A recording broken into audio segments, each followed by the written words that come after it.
सुटताना हात विझताना वाट वाटे आता खूप खूप धन्यवाद माझ्यावर राहून मला खूप सपोर्ट केल्याबद्दल. खूप खूप धन्यवाद.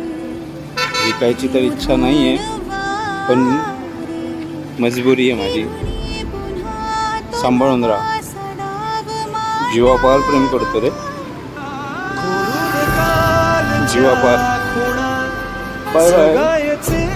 आहे पुन्हा अधुरे स्वप्न साचिरे पुरे करायचे मला पुसून आसवे आता नवी लिहायची कथा नवा सद्या